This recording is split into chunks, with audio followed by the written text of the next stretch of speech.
podcast is part of the Sports Social Podcast Network.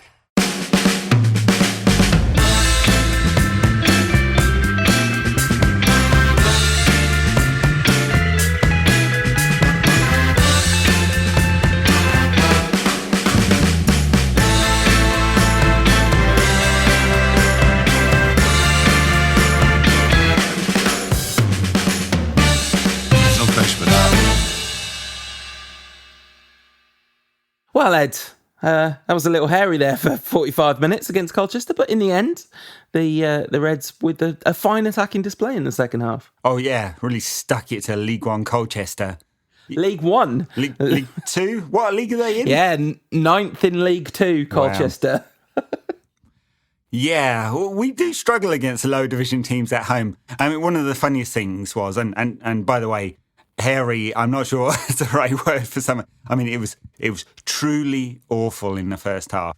But the thing that really did make me chuckle was the fact that United scored on the counter-attack after being awful for 45 minutes, as if this is the only way we can actually score goals, even against League Two opposition. It's funny because there was a period early on in the game when it actually looked like they weren't going to be able to sit and defend deep. And then two things happened. Beat the offside trap effectively twice.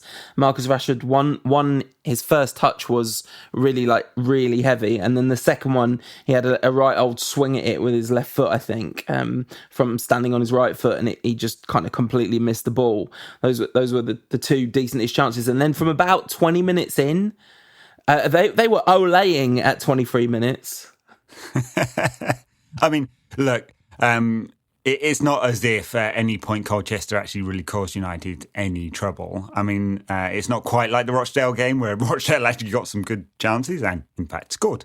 For most of that first half, they were at less than 20% possession. Ended the game at 73-26 and change. Possession, United completely dominant, 26 shots to 5 and so on, right? So this was a super, super comfortable win, as you'd expect against this kind of standard opposition with a team that was actually pretty strong. You know, and you called this one out. I mean, sure, some people got a rest, but there's a lot of internationals in that team, and Rashford and Martial playing an hour and 90 minutes respectively, with 10 games to come before the end of January. That's, it was a bold move from Ole, I guess. I guess he felt it would be, folly to not make sure this one was in the bag. But, anyway, so super, super comfortable from United, all the possession, all the shots. But just for 45 minutes, it was that thing where we were unable to, apart from a couple of occasions, really penetrate deep into the Colchester team. Playing an awful lot in front of them, taking pot shots from miles out. Yeah, absolutely. And it's a weird thing, isn't it? Because you look at that team and you go, okay, well, that's a stronger team in inverted commas than a lot of us were expecting. But the heart of it was exactly what I said on last week's show. It was a Matic mulch. That whole axis is so problematic. And actually, I think we might have found Andreas Pereira's level, and that is being left alone in Miles' spot. Although he didn't actually make any actual telling contributions, he sort of looked like if he was a number 10 in League Two, he'd be great. Anyway, poor old Andreas. He played a little deeper in this one. He played in the double pivot with Matic. I mean, it's the slowest possible combination of midfielders, isn't it? Is it like McTominay's not exactly quick, but he's quicker than those three, and he can move around the pitch. Yeah, and Harry Maguire was playing in midfield for a lot of that game as well. You said like ridiculous amounts of possession, and then the counter-attack chance in the second half, and they're right back with a perfectly reasonable run up the field.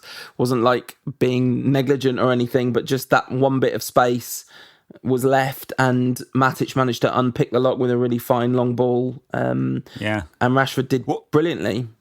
He really did. I mean, he was very composed, and Anthony Martial was open that whole time. Basically, it had just been a ball across, very simple tap in, which actually I think to the point of a lot of criticism, including Ryan Giggs in the past week of Anthony Martial.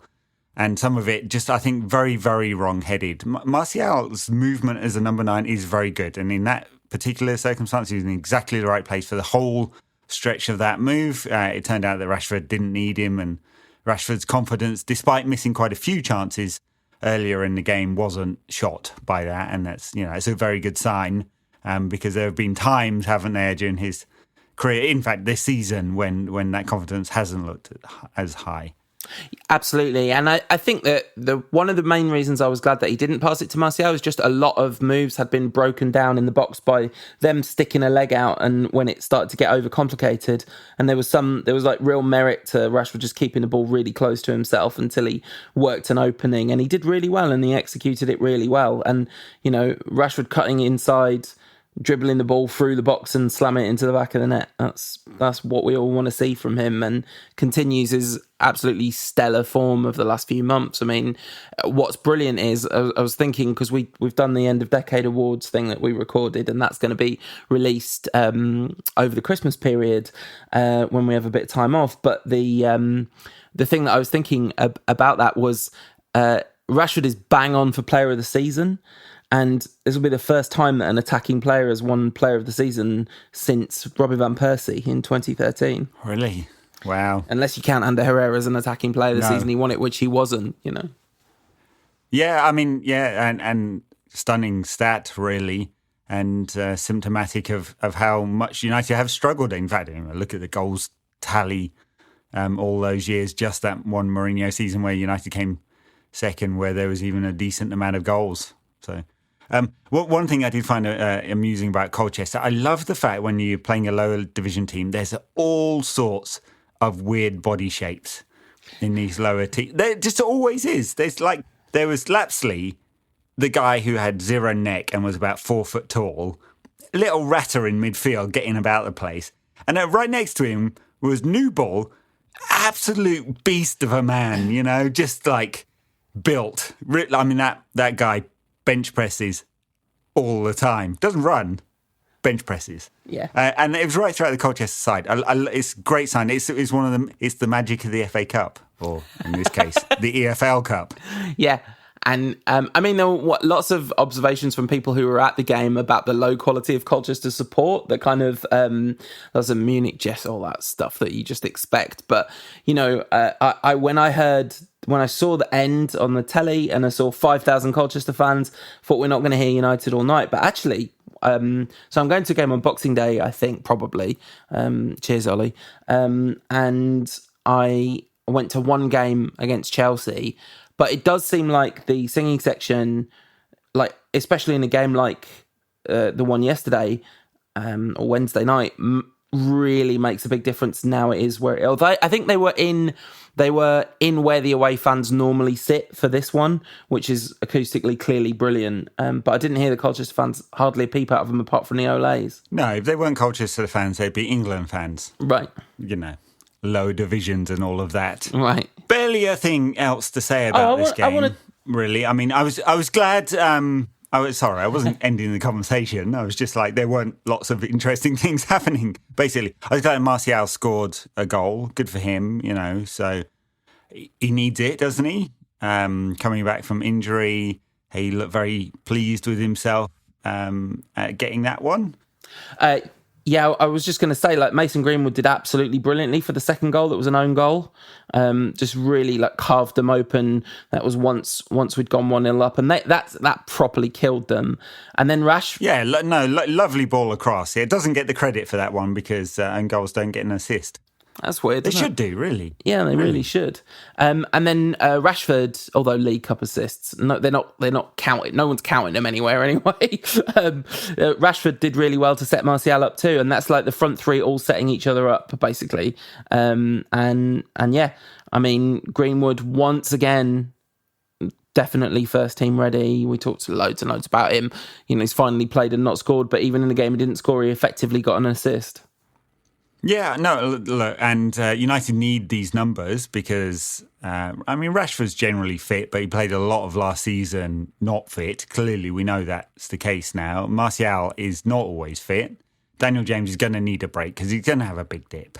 Just young players, and Rashford and Greenwood can't play every game. He just can't. As high quality as he is, we would expect him to both need a rest, physical and mental, and have a dip in form at some point.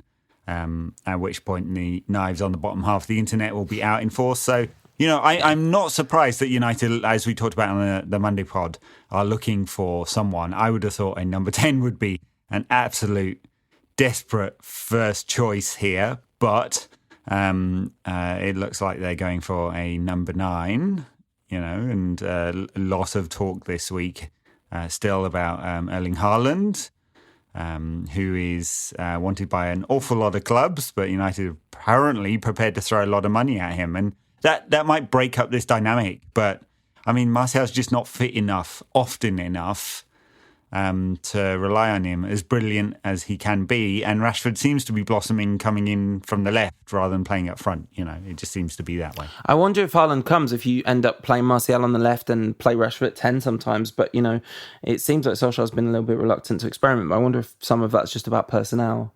A couple of other notes. Brandon Williams just kept shooting because he scored that goal a few weeks ago, didn't he? And you could see he was like, I like this. I like scoring goals. Also, there was one moment where this very grown man Colchester player squared up to him. And the look on Brandon Williams' face, you'd almost see the calculation is is this fight worth it for me? Not completely unmoved, not a flicker of fear in his face, obviously, as you would expect from the ridiculously double-R Brandon Williams. But he just kind of looked at him, walked away. He's like, nah, I'm not gonna fight this man, this grown man, even though I could probably take him. He's gonna fight someone at some point, isn't he? Yeah, look, we've seen evidence of this spikiness in the under 23s as well, so it's not much of a surprise, but it's great that he gets half hour cameo and he's still ready to fight everyone. But good, I think. As I said in a slightly different way on the WhatsApp group, it's about time we had a few people who are prepared to do that. Absolutely. 2 other notes. United's Begbie, right? 2 other notes. One, Pereira did a bunch of step overs and then stood on the ball and it flew backwards behind him, which was really funny. And 2, less funny, Dips, who I think we're both friends with on Twitter, keeps betting on Harry Maguire to score every week. And we as you said right at the beginning of the season, the price is not right, but that's long since stopped being an issue because she's definitely the point where she's not making her money back now. But he was millimetres away from a goal in this one, Gherkin with a fingertip save. Yes, I mean, Maguire doesn't have a good record. He just doesn't. I mean, everyone just assumes he's a big guy with a big head, that he's going to score a lot of goals. He just doesn't. Scored in the World Cup. It's much like Karol Poborski. You can't base these things on international tournament goals. Yeah. But I think we saw the better side of Harry Maguire in this one, where he doesn't have to have any complicated defensive situations to deal with, and he can just have the ball at his feet. Look very good just passing the ball around from midfield. Absolutely, and there's a conversation which we'll have shortly when we preview the Watford game about whether we play Axel Tuanzebe. So that's all my notes from this game, except to say, I guess we should talk about the draw. We get Manchester City, and then the other side of the draw is Villa against Leicester. And my main feeling about this is United and City are playing each other for the right to lose to Leicester in the final. Yeah, well, maybe. Although, I mean, took penalty shootout for Leicester to beat Everton, so, yeah. I mean, I saw a lot of people on Twitter going, oh, of course, as if it was some kind of fix. I'm quite sure all the sponsors would like a Manchester derby in the cup final, or a cup final. And yeah, that's very presumptive, guys, that we're just going to turn over Leicester or Villa. Look, it's going to be great. The worry is it's going to come after a really busy Christmas period. United have a bunch of middling ties in this period. There is a tie against Liverpool towards the end of it, I think, and then a tie against Arsenal and a bunch of middle ranked clubs as well. But there's going to be a hell of a lot of games between now and the end of January. United have a really thin squad. And then you come out the other side of that period and the Europa League kicks off again. Yeah, so our run now is Watford, Newcastle, Burnley, Arsenal, Wolves, City, Norwich City, Liverpool, Burnley, City.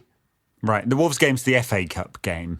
Yeah, that first one, and then we play Wolves after City in the league. So, so that there's a lot of fixture congestion over Christmas because it goes on the. So basically, we play this weekend. We play Watford, then the following Thursday, Boxing Day, we play Newcastle. Then the Saturday, we play Burnley. Play Arsenal on the following Wednesday, Wolves on the following Saturday, City on the following Tuesday. So it's coming thick and fast. And I mean, of course, it comes thick and fast. Why don't they think of the podcasters? Now we've committed to recording all the time. We've got to somehow fit pods in between all of this. No, but this is the whole scheme. This was the whole plan. There's only 2 games a week. We're going to cover all of these games apart from the ones at Christmas time because we're having an actual holiday, but we're literally missing 1 live podcast and we're putting out a special in that gap. So 2 pods a week. We would not rip you off, listeners. You will get content. Keeping our good promise. Content as well. Shout out to the lad who said there's too many shows now and we're not critical enough of the players. Since we switched to 2 shows a week, we have beaten Jose Mourinho's Tottenham Hotspur and Manchester City. This man out here wanting us to be more critical of Paul Pogba. I think the internet is doing a fine job of criticising Paul Pogba. I did want to talk about this. I'm going to have to. I have to okay. because the man has been injured for a very long time. There's an awful lot of people putting out absolute bullshit. And Tom, don't believe that, right? I think we're allowed to say that. It's absolute grade A, absolute turds, saying that he is faking it, that he was never injured, this is a conspiracy to get a transfer away. I mean, United, the actual United account, put out pictures of him with his doctor in a plaster cast. I mean, I'm glad we're in, we, as in the club's in on the conspiracy. Right? This is, by the way, symptomatic of a much wider, much more complicated issue. I think it's completely reasonable to assume that Paul Pogba is desperate to leave Manchester United as soon as is humanly possible to move on with his career. But, by the way, being injured for 3 months is not a good look when you're trying to find a new club. For sure, I get that too. Yeah. Especially an ankle injury, unless it's like secretly in league with the Real Madrid doctors. The problem is society. This is when they talk about racism and now it's a football problem or a societal problem, but really it's a societal problem, but also football has a specific set of problems. This is just people can no longer identify the difference between the truth and the things that are the lies that are repeated often enough. The amount of people who have come to believe this with their whole hearts based on it is absolutely the same as the re-rise of the flat earth movement. Like, it is not different. It's coming from the same place. People pointing at evidence in the most inverted commas you could ever imagine. Yeah, sure. The killer being, he's dancing at his brother's wedding. Zlatan Ibrahimovic, when he was just about to come back from an injury, put pictures of himself kickboxing, and no one was like, "Oh, he's injured. What's he doing kickboxing?" Like, Pogba's at the stage of his recovery where he can make a few very light dance moves. Then I saw somebody complaining about it being on social media. It's like probably one of the happiest days of his life, his brother's wedding. I know. Yes, there was one very prominent account said, "Pogba knows what he's doing here, putting this out on social media." And that is deep into the deep state conspiracy theory, to like as if this is all part of the scheme to annoy people so much that we're going to let him go. I'm like, it was his brother's wedding. Yeah. I mean, seriously, if you are triggered by that, just don't watch. Just get off the internet. Get off the internet because you are spending too much time on it. And I speak as a person who spends too much time on the internet. No, so you it's do. not. I mean, if you look at Paul's tweet count, he's barely been on Twitter for years. He's got 3 times as many tweets as I have. Yeah, that's too many tweets, Paul. But no, I think you're right. There's some people who really do. They need to stop engaging. They just need to stop engaging with the internet. Because if you believe this kind of nonsense, and you know what, folks? I know this is hard for you to believe, but you can hold more than one thought in your head at the same time, right? You can believe that Paul Pogba is genuinely injured, would probably like to get fit, can enjoy his brother's wedding, has a personality and would like to live a life, and social media is part of that personality, and might like a transfer at the same time because he would like to, being a player who believes he is in the elite class of players, like to play with an elite team. And United is a very long way from being an elite team. And in bedding down in this strategy with Ole Gunnar Solskjaer and, believing in kids and investing in the right kind of young players and all of that, if you believe that line, we are saying it is 3, 4, 5 years before United are challenging for league titles and the Champions League. Why would Pogba waste the rest of his career if he believes he's at that peak level? But Ed, you're missing the one key piece of information, which is that he lives in England and has a cold in December. Honestly. Anyway, listen, that is enough of this talk. Feel free, if this conversation has upset you, just don't even worry about it, bro. Like, if you believe something very different to this, good luck to you. But anyway, I think it's time for us to take a break and then we'll preview the Watford game. Enjoying, no question about that. If so, let others know about us. The best way to do that is leave us a review and a rating on iTunes and hit that subscribe button. So, Nigel Pearson is the Watford manager. Earlier today, I Googled Watford manager, and then when it said Nigel Pearson, I was really surprised for a split second, then I remembered it happening. But it's really weird.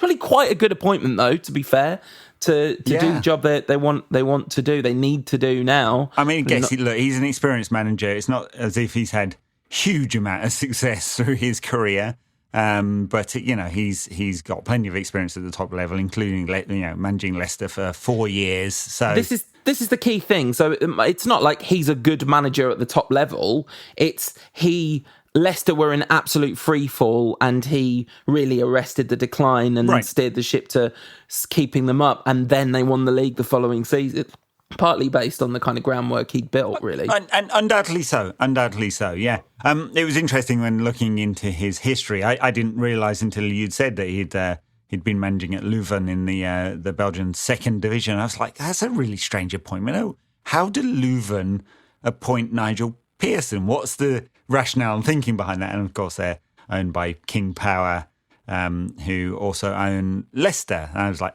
there's the connection. So they never actually fell out of love with Nigel Pearson. They just moved him on to their B team. Yeah, it's interesting, isn't it? Because he left Leicester and then he managed Derby in between. So there was like some degree of... very long, by the way. Yeah, exactly. And the Leuven job, he was sacked as well by Leuven. He hasn't come straight from Leuven to Watford. He was sacked in February. So he didn't... I looked at their league results. I couldn't quite work them out because the Belgian second division seems to be weird, and maybe it has an aperture and a clausura. The whole of the Belgian leagues are weird because they have all these weird convoluted playoff systems and stuff like that. Yeah, right. So that's why it looked like they finished first one season and then were still in that division the following season. That would make sense. But yeah, anyway, not just interesting that they appointed him, but I thought it was really interesting that he took the job. Because even if you know the owners, you're still like going from the Championship, Premiership, what they call on the Football Ramble, the Darren Huckabee zone, where you're not quite one or the other, to the Belgian second tier. And it's not like Leuven are a big project that could grow to be a massive club. No, there's not a lot of upside in that, unless you just really need a job, I suppose. And that could also be true. And who knows? I mean, money will do funny things to people. Like, I don't know, European Cup winning managers taking over at Everton, for example. That's a weird one, isn't it? Like, it's such a strange... I mean, I sort of partly think that Ancelotti is a better fit for Everton than he would have been for Arsenal, where I feel like Ancelotti needs to come into Arsenal when they're not... They need a root and branch something. Whereas Everton, Duncan, we've seen with Duncan Ferguson, you can kind of get away with a lot of like passion. And that's not Ancelotti. No, I know. But what I mean is like, good man management, getting the best out of players will go a long way with that Everton squad. Whereas Arsenal, like, they need something. They need real serious help. They do. The only thing is, I'd say, even though Arsenal are not in the best of financial health because they haven't been in the Champions League very much recently, and that really has impacted them, they do have more headway, as in they have less or fewer players that they need to get off the wage bill. So Everton have had, for a very long time now, a very, very healthy wage bill. I think there are like 10 or something in the Premier League for total. No, sorry, I lie. They're at 10 in Europe, right? They have this really high wage bill, and they've been prepared to spend money on players as well and transfers as well. The new owner, reasonably new owner, has backed that, and they've clearly spent money really badly. I mean, there's a case study here of a club that's even worse run than United, perhaps. So I just think Ancelotti's going in there having spent a lot with a really high wage bill, which means he doesn't have a lot of room to manoeuvre unless they get some of those really well-paid, really badly signed players off the wage bill. Yeah, but Watford, they're on their third manager of the year because they started the season with Gracia and then got rid of him, and they kind of, they're Italian owners, and it makes sense they did the Italian thing of going back to a previous manager, but that was a complete disaster. How long did he get? Like 70 days or something like that? It wasn't a long time, but the results, there was not even a hint of a new manager bounce, and I'm not surprised. Still a fabulously good-looking fellow, though, isn't he, Quique Sanchez-Flores? Yes, absolutely. No, and Nigel Pearson has a certain kind of terrifying, rugged charm, but not for me. Watford, one of the things that I of course, got to look up the nerd data, right? Notable that they are 10 goals behind XG, one of the biggest in the league. They've only scored 9 goals in the Prem this season, and their XG, most of which is non-penalty XG, just for the real nerds out there, is 10 full goals higher. That is Tom Cleverley missing from 3 yards out, that is. Sadly, ex-Reds and summer 2011 legends Tom Cleverley and Danny Welbeck are both injured for this one, so we won't. This is a shame. Yeah, no glorious reunion. I mean, it's hard to know exactly how they're going to play. WhoScored's got them lined up as a 4-2-3-1 as their most likely formation. I was wondering whether we would see a bit of a Pearson 4-4-2 that he definitely did play with Leicester. But they have failed to score. They failed to win 20 of their last 21 matches. They failed to score in their last 3 matches. They've been under 2.5 goals scored in their last 3 games. And we are undefeated in our last 6 Premier League matches, plus, I think, 2 more cup matches on top of that. So 8 games unbeaten for United. You know what I'd do if I was Nigel Pearson? Narrow the pitch down, sit deep, just wait. Just wait. It's time. It's a game of time. Yeah, I mean, absolutely. It's the only option. Yeah. So, and then there's Ben Foster as the final defence. Boo! Ben Foster, boo! Love United, hate Glazer. We love United, we hate Glazer. Ben Foster said that's why we didn't win the league. Absolute boo! He is the opposite of whatever the opposite of a top red is. That's him. He's a bottom yellow. Bottom feeder. Yeah. Anyway, I mean, the funny thing is about this Watford side is they have some good players, right?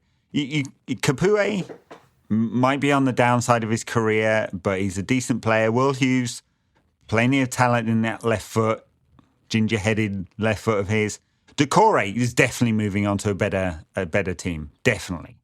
He is a very good player. And Deulofeu, hot, cold, mostly cold at the moment, but, he can be. And Troy Deeney, well, he's going to have a good fight with Harry Maguire. So Andre Gray and Deulofeu are their joint top scorers, 2 goals each. Deulofeu also has 2 assists, but that's 2 goals and 2 assists, and it's the 19th of December as we record this, so it's not a strong look goal scoring wise. But given they've only scored literally 9 goals, or imagine how we complain a lot about Man United, and every time we do, I always definitely think Man United's problems are always rich people problems. Like, however bad it gets at United. I remember I did a full-time Devils preview of a Newcastle game once, and there was a Newcastle fan on, and one of the questions was like, which club is run worse? Who are the worst owners, Mike Ashley or the Glazers? And it's like, this is not even a question. Mike Ashley is a worse owner than the Glazers by an order of magnitude. What we're dealing with is wasted potential, not absolute, utter, abject misery all the time. I don't know. I feel like they're from the same school. Oh, yeah. I mean, there may be different scales of things. One's running Harrods and the other Iceland, but it's still, they're like, do it as cheap as possible. Let's see what we can get away with. Extract as much money as you can for yourself. This is true, but we are spending 90 million on Pogba and 70 million on Angel Di Maria. And, it's like, as I said, rich people problems, Manchester United's problems tend to be. I mean, there's the actual problem that the soul of the club's been ripped out from under it, but that's the whole of professional football essentially. So, Watford going to stay up? And will Nigel Pearson make it to the end of the season? Here's a question for you: Who has had the most managers in one season? That's a great question. I don't know the answer. I feel like, was there not a rule at one point that you could only have 3 permanent managers in a season? I have no idea. I feel like that rule just rang a bell in my head. Probably should exist if it doesn't, just to create some stability from the nutcases running football clubs. Yeah, they've managed to accrue. By the way, how many times have I said today they've only scored 9? Oh no, they have only scored 9 goals. Yeah, I thought I'd read the table wrong because they've also only got 9 points, 1 win and 6 draws. So I mean, they are 2 wins off 17th. So we assume they're cut adrift because they've been so terribly. We were 2 losses off 17th, so it's tight down the bottom. Yeah, I mean, genuinely, they're less than 20 points behind us, and yeah, so they win 2 games and the teams above them lose 2 games, and they are in 17th. So they're 6 points off Southampton in 18th and Villa in 15th. Norwich in between those teams. Could be a good weekend for us, I suppose, in our hunt for the top 4, because Chelsea and Tottenham play.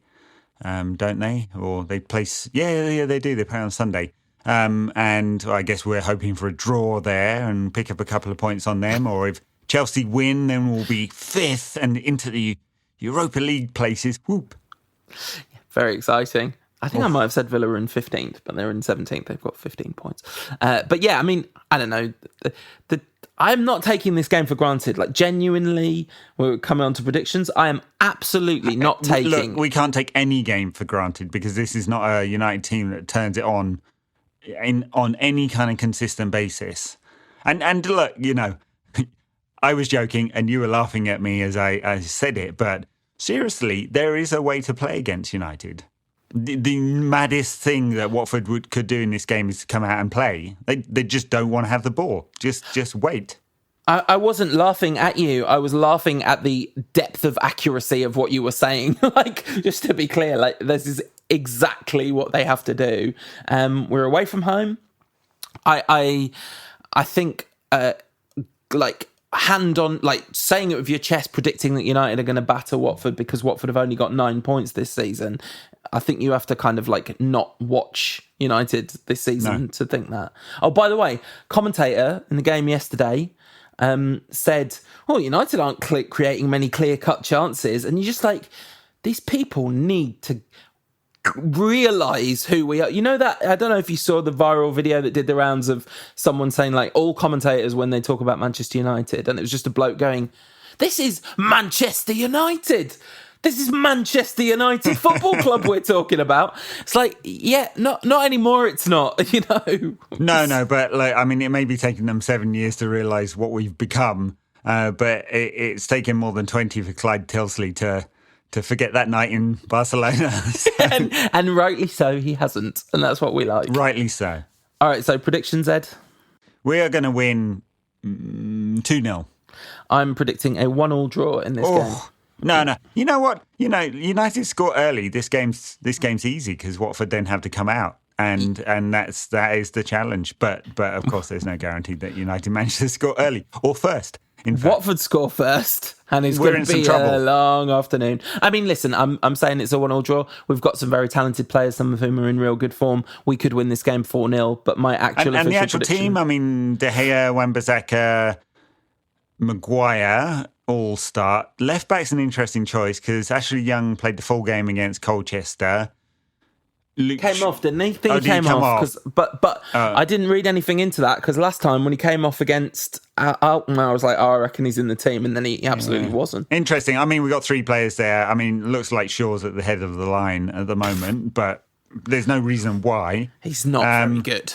No, and then Lindelof will come in for Tuanzebe, but Tuanzebe's pushing hard. Of course, he's now fit and playing well and looks a very confident young man, doesn't he? And a very good choice. I'd like to see Solskjaer go with Tuanzebe in this game. I'd like him to kind of say, listen, Lindelof, your place in this team is not assured, because actually Lindelof kind of needs a rocket, I think, maybe. I mean, I don't know him personally. Who knows? I mean, I was going to say, I mean, Troy Deeney can rough up any centre half because he's that kind of attacker, and he turns every game into a fight, and it's his strategy, of course. But and Lindelof really struggles with that kind of physical challenge. It's not like Tuanzebe is necessarily that. He's not that kind of defender. He's a cultured defender, but he's not uncomfortable, with a high ball or a physical challenge. Well, he did really well in the Championship, didn't he? Yeah. And that's it's not necessarily like about the matchup for me. It's about the fact that it's about what the back four should look like. And the balance, yeah. And you're right. I think, Tuanzebe's pace, you want one attacking and one covering behind. Always the nice balance, right? Rio and Vidic. Perfect example of that. So, we'll see as the season goes on. Maybe Tuanzebe will put in a real challenge there. In midfield, I mean, for sure, Fred and McTominay, assuming they're both fit.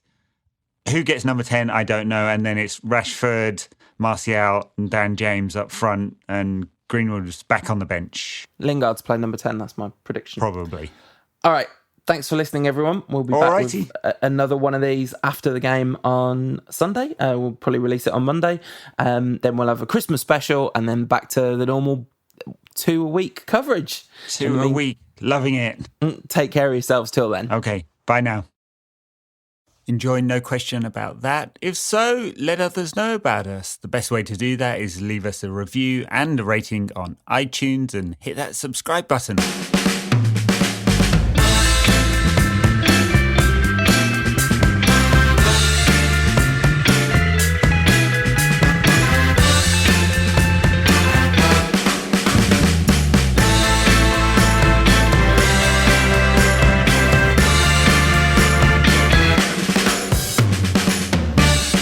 No question about that.